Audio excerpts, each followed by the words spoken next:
For one local couple, a stroll along the Padre Island National Seashore wound up being a lot more interesting than they first thought it would. Yeah, this is really cool. They ended up finding one of those messages in a bottle that dates back more than 5 decades. It's an amazing story that has gained national attention. And today, the couple talked to our Bill Churchwell about their big discovery. Okay, so we pick up these paddles. You can call them beachcombers. We hardly ever pass up a net. Or even treasure hunters. Hard hats. We found duck decoys, a mannequin head. Either way, Jim and Candy Duke are used to finding unusual things that have washed up at the beach. We just like to get there early so that we can beat people to the treasures. They have it all on display in their backyard here at their home. We probably have over 100 bottles. But a recent stroll along Malachite Beach turned up the holy grail of bottles. Mixed in with a bunch of tree limbs, they found this, a real message in a bottle. Their reaction captured in a picture.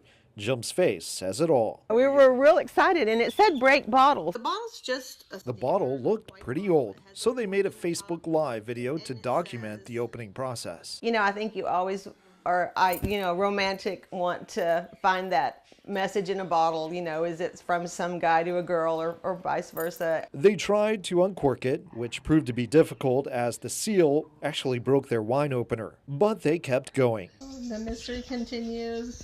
The couple finally able to get their hands on that mysterious note. So what would it say? Ooh, here we go.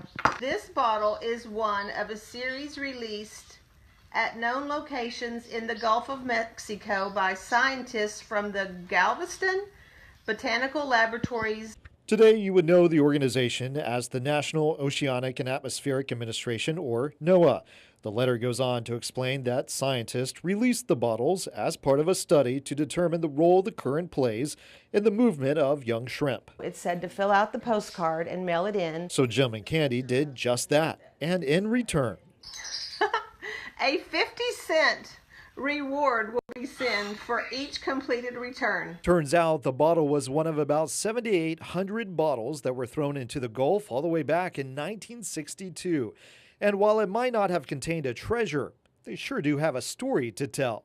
As for that promised reward. Did you get your 50 cents? No, Matt Johnson with NOAA asked me did I want him to send me a check for 50 cents, and I told him no, keep the money. Bill Churchwell, 3 News. I wonder what 50 cents would be worth back then, but still very cool. Worth it.